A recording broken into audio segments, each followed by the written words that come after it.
Footsteps echo on crooked tiles. Whispers creeping from 1,000 miles. Broken doors in the dead of night. Shadows dance in the pale moonlight.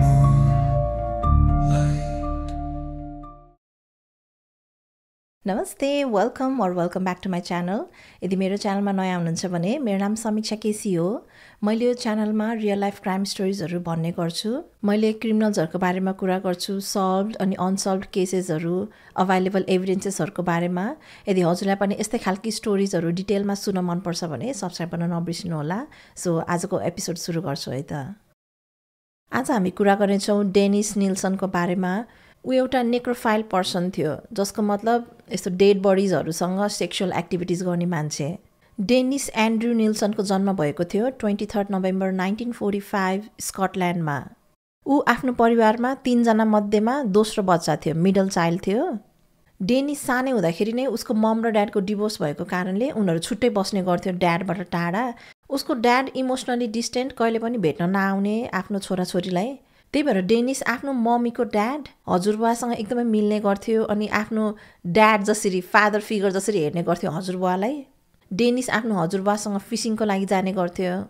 तर एक दिन 31 October 1951मा उसको हजुरबुवा फिसिङको लागि गएको थियो एउटा सीमा। त्यही हार्ट एट्याक आएर हजुरबुवाको डेथ भयो 62 इयर्स ओल्डको हुने बेलामा। त्यति बेला डेनिस 6 वर्षको मात्र थियो। अनि डेनिसको ममले ओके आऊ छोरा हजुरबालाई हेर एकचोटि भेट्न आऊ भनेर भन्यो क्या। अनि डेनिस गयो हेर्न। हेरेको त त्यहाँ आफ्नो हजुरबा डेड भएको देखेपछि त्यो कुराले एकदमै असर पारेको थियो डेनिसलाई। उसले आफ्नो हजुरबाको डेड बडी देख्दाखेरि एकदमै ट्रमाटाइज भयो डेनिस। अनि ममले पनि हजुरबा एकदमै राम्रो ठाउँमा जानुभयो भनेर भन्यो कि फकाउनको लागि। अनि उसलाई चाहिँ नि ओहो राम्रो ठाउँमा गएको भनेपछि मलाई किन नलगेको त हजुरबाले भनेर भन्यो कि उसले। अनि यो मोमेन्ट चाहिँ नि एकदमै कन्फ्युजिङ थियो कि डेनिसको लागि। उसले आफ्नो हजुरबासँग छुटेको पीडा उसले कहिले पनि प्रोसेस गर्न पाएन।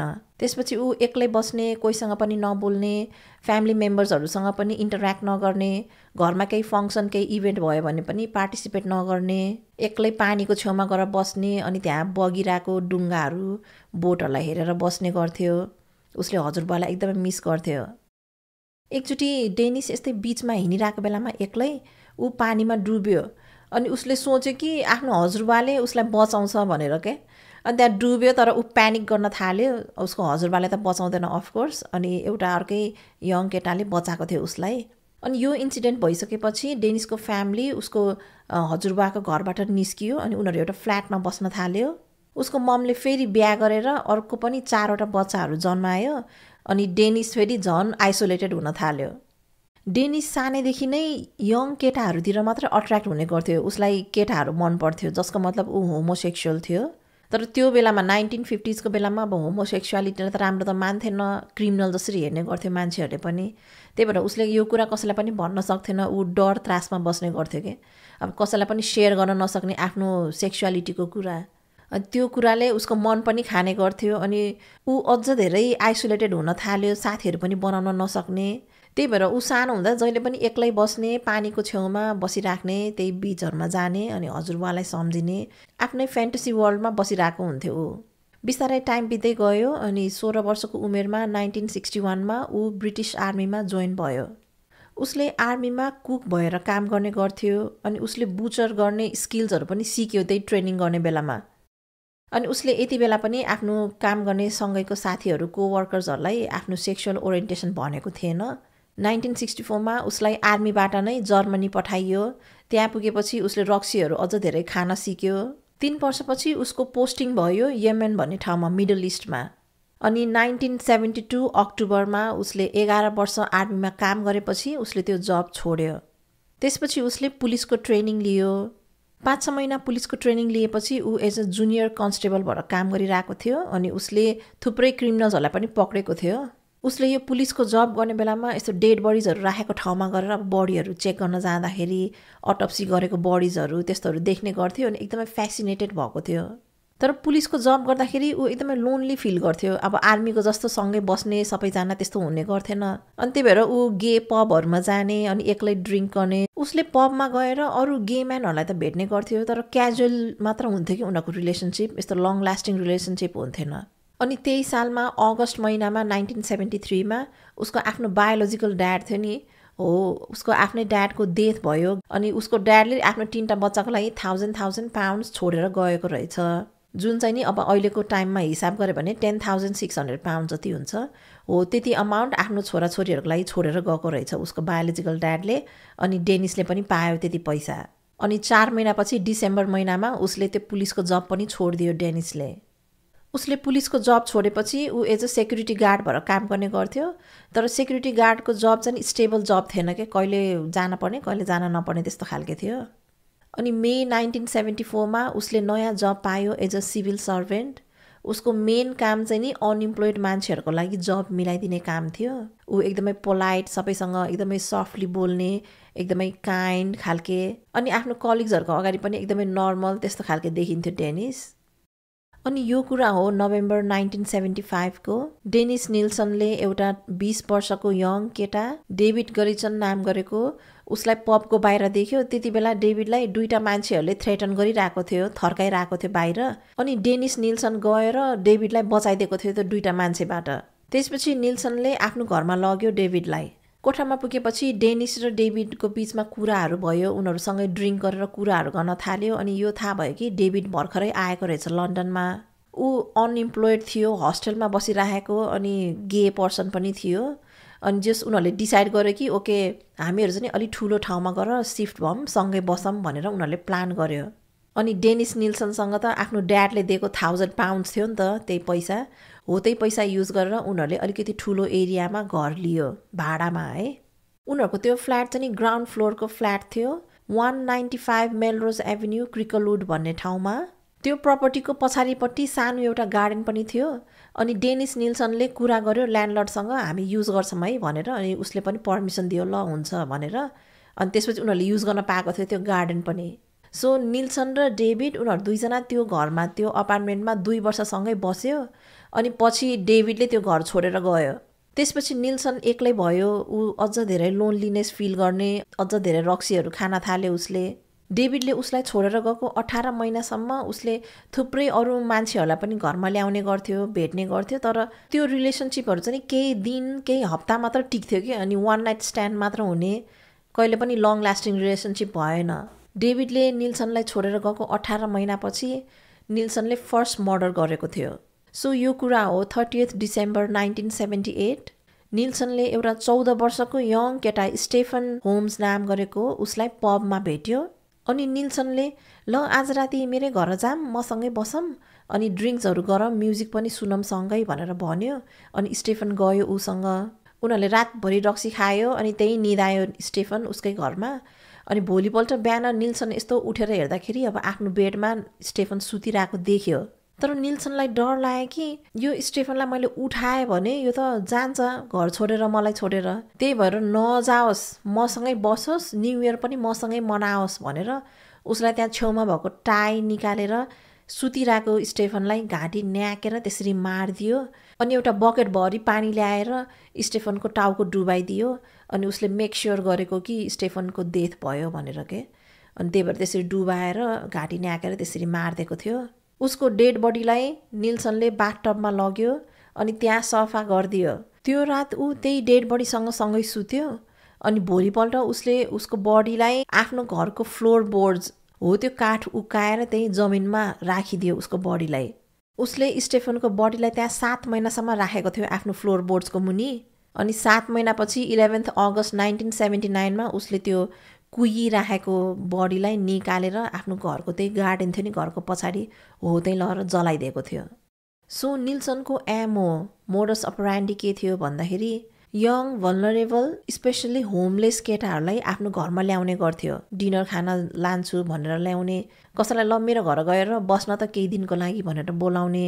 अनि कसैलाई चाहिँ नि रक्सी खाना जामिनसँगै बसेर खाम आज रातभरि भनेर त्यसरी बोलाएर ल्याउने गर्थ्यो।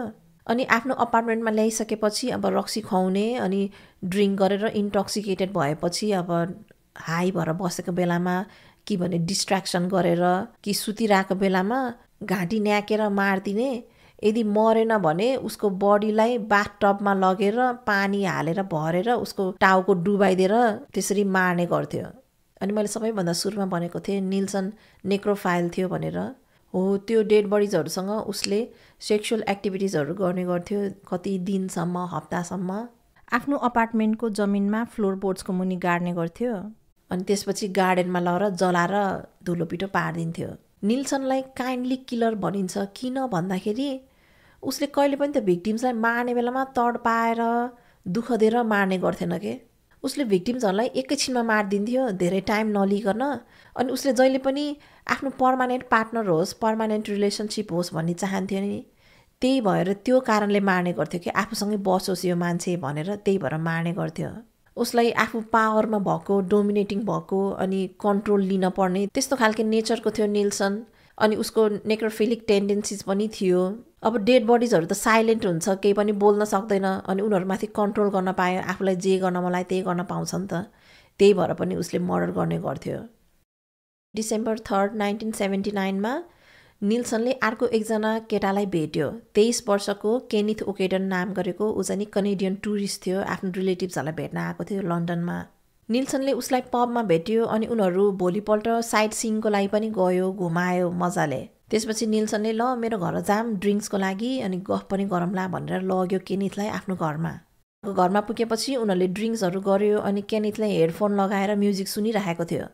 अनि त्यो टाइममा निल्सनलाई अचानक ओके यो केनिथले पनि मलाई छोडेर जान्छ भनेर उसलाई डर आउन लाग्यो है। अनि निल्सनले उसलाई त्यही हेडफोनको तारले, त्यही कर्डले घाँटी न्याकेर मारिदियो केनिथलाई। निल्सनले केनिथलाई त्यही कर्ड तानेर घिसार्दै लग्यो, त्यसरी स्ट्र्याङ्गल गरिदिएको थियो। अनि आफ्नो ग्लासमा रम हालेर रम खायो निल्सनले। अनि त्यही हेडफोन निकालेर फेरि आफूले फेरि म्युजिक सुन्न कन्टिन्यू गर्यो के। निल्सनले उसलाई पनि आफ्नो बाथटबमा लगेर धोएर सफा गरेर आफ्नो बेडरुममा ल्यायो अनि त्यही बेडमा सँगै सुत्यो राति। भोलिपल्ट निल्सनले एउटा क्यामेरा किनेर ल्यायो अनि केनिथको फोटोहरू खिच्यो उसको डेड बडीको। निल्सनको यो अर्को पनि कुरा, डेड बडिजहरूको कहिले लुगा लगाइदिएको कहिले लुगा नलगाएको अनड्रेस गरेर फोटोहरू खिच्ने गर्थ्यो डिफ्रेन्ट पोजहरू दिएर। उसले यो फोटोहरू चाहिँ एउटा प्राइभेट ट्रोफी जसरी राख्ने गर्थ्यो आफूसँग। अनि त्यो फोटोहरू हेरेर रिलिभ गर्थ्यो, मर्डर कसरी गरेथे मैले भनेर मक्ख पर्थ्यो। केही टाइमको लागि भने पनि उसले नयाँ मर्डर नगर्ने अनि त्यही फोटो हेरेर बस्ने गर्थ्यो के। यसरी केनिथको पनि फोटोजहरू खिच्यो उसले। त्यसपछि उसँग सेक्सुअल एक्टिभिटिजमा इन्भल्भ भयो त्यो डेड बडीसँग। उसको बडीलाई त्यही बेडमा राख्यो अनि सँगै बसेर कति घन्टा उसले टिभी हेऱ्यो। त्यसपछि उसको बडीलाई प्लास्टिकको ब्यागमा ऱ्याप गरेर तल काठको मुनि लएर लुकाएर राख्यो। तर निल्सनको फ्यान्टेसिजहरू यतिमै एन्ड हुन्थेन। उसले टाइममा केनिथको बडीलाई आफ्नो फ्लोरबोर्ड्सबाट निकाल्थ्यो अनि उसको फेसमा मेकअपहरू लगाइदिन्थ्यो। उसको बडीलाई आफ्नो आर्म चेयरमा राखिदिन्थ्यो अनि घन्टा बसेर ड्रिङ्क गर्दै गफ गर्दै त्यो डेड बडीसँग टिभी हेरेर बस्ने गर्थ्यो निल्सनले उसको बडीलाई एउटा जीवित मान्छे जसरी एक्ट गर्ने, सँगै बोल्ने अनि ड्रिङ्क्स गर्ने त्यस्तो गर्थ्यो। यो सबै गरिसकेपछि त्यही फ्लोरबोर्ड्सको मुनि लएर राखिदिन्थ्यो उसको बडीलाई। केनिथलाई मारेको 5 महिनापछि एक दिन 17 मे 1980मा उसले फेरि आफ्नो थर्ड भिक्टिमलाई टार्गेट गर्यो।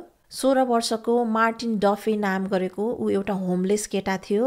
अनि निल्सनले उसलाई पनि ल मेरो घर जाम, म तिमीलाई खाना पनि खाना दिन्छु, त्यही बस आजको रात भनेर बोलायो अनि सँगै ल्यायो। अनि त्यही फर्स्ट भिक्टिम सेकेन्ड भिक्टिमलाई जसरी स्ट्र्याङ्गल गरेर मारेको थियो नि, हो त्यसरी नै उसलाई पनि घाँटी अँठाएर स्ट्र्याङ्गल गरेर मारिदियो। अनि उसको बडीलाई ड्र्याग गर्दै आफ्नो किचनको सिङ्कमा लग्यो अनि त्यहाँ सिङ्कमा मुख डुबाइदिएको थियो। उसले चाहिँ मेक स्योर गरेको कि उसको केही सास नरहोस् भनेर त्यसरी मारिदिएको थियो उसले आफ्नो थर्ड भिक्टिमलाई पनि। डफीलाई मारिसकेपछि उसलाई आफ्नै किचनमा भएको चेयरमा राख्यो कति टाइम अनि त्यसपछि आफ्नै बेडमा लग्यो जहाँ उसले घाँटी अँठाएर मारिदिएको थियो त्यही बेडमा। अनि उसँग पनि नेक्रोफिलिक एक्टिभिटिजहरू गर्यो उसले, सेक्सुअल एक्टिभिटिजहरू। अनि 2 हप्तासम्म उसको बडीलाई आफ्नै घरको वार्डरोबमा एउटा दराजमा राखिदिएको थियो लुकाएर। अनि 2 हप्तासम्म त अब त्यो बडी कुहिन थाल्छ, गनाउन थाल्छ नि त। त्यसपछि बल्ल उसको बडीलाई आफ्नै त्यही घरको जमिनमा मुनि लएर राखिदिएको थियो लुकाएर फ्लोरबोर्ड्सको मुनि। 3 महिनापछि फेरि अगस्त 1980 मा उसले अर्को भिक्टिम विलियम बिल्ली सदरल्यान्ड नाम गरेको 27 वर्षको एकजना सेक्स वर्कर केटा थियो। उसलाई पनि आफ्नो घरमा ल्याएर त्यसरी नै स्ट्र्याङ्गल गरेर मारिदियो। उसलाई पनि आफ्नो अरू भिक्टिम्सहरू जसरी नै फ्लोर बोर्ड्सको मुनि लगेर राख्यो। अब यहाँ कुरा आउँछ कि त्यो डेड बडिजहरूलाई उसले महिनासम्म मुनि आफ्नो जमिनमा राखेको थियो। काठको मुनि मात्र राखेको, गाडेको होइन के। अनि त्यसपछि त गनाउने भयो, डिकम्पोज हुँदै जान्छ त्यो बडीहरू। अनि उसले त त्यो नेक्रोफिलिक एक्टिभिटिजहरू गर्नको लागि त्यो बडीहरूलाई टाइममा निकाल्ने गर्थ्यो नि त आफ्नो फ्लोर बोर्ड्सबाट। त्यो बडीहरूलाई उसले निकाल्दाखेरि त कहिलेकाहीँ त यस्तो आँखाबाट किराहरू निस्किने, मुखबाट किराहरू निस्किने त्यस्तो पनि हुन्थ्यो क्या। त्यो बडीहरू पुरै डिकम्पोज भएर कुहिएर गनाएर त्यहाँ बसी खानु हुन्थेन है त्यो अपार्टमेन्ट। अनि उसले के गर्थ्यो भन्दा त्यो बडीजहरू नगनाओस् भनेर डियोड्रेन्टहरू हाल्ने गर्थ्यो। अनि इन्सेक्टिसाइड्सहरू पनि ल्याएर दिनमा 2 चोटि, बिहान बेलुका 2 चोटि छर्ने गर्थ्यो इन्सेक्टिसाइड्सहरू त्यो बडीमा भएको किराहरू मरोस् भनेर। त्यस्तो गरेर राख्ने गर्थ्यो त्यो बडीजहरूलाई। तर त्यो गन्ध चाहिँ नि जान्थेन, गनाइरहेको हुन्थ्यो उसको घर। कहिलेकाहीँ छिमेकीहरूले, नेबर्सहरूले पनि यसो कम्प्लेन गर्थ्यो के गनाछ यहाँ वरिपरि एकदम गनाइरहेछ भनेर यस्तो कम्प्लेन गर्दाखेरि निल्सनले यो बिल्डिङको स्ट्रक्चरमा प्रब्लम आ जस्तो छ, त्यही भएर गना जस्तो छ भनेर त्यस्तो खालके आन्सर्सहरू दिने गर्थ्यो। अब त्यो गनाइरहेको बडीहरू त हटाउनु पर्यो, जहिले त त्यहाँ राख्न मिल्दैन। त्यही भएर उसले त्यो बडीजहरू सबैलाई बाहिर निकाल्थ्यो।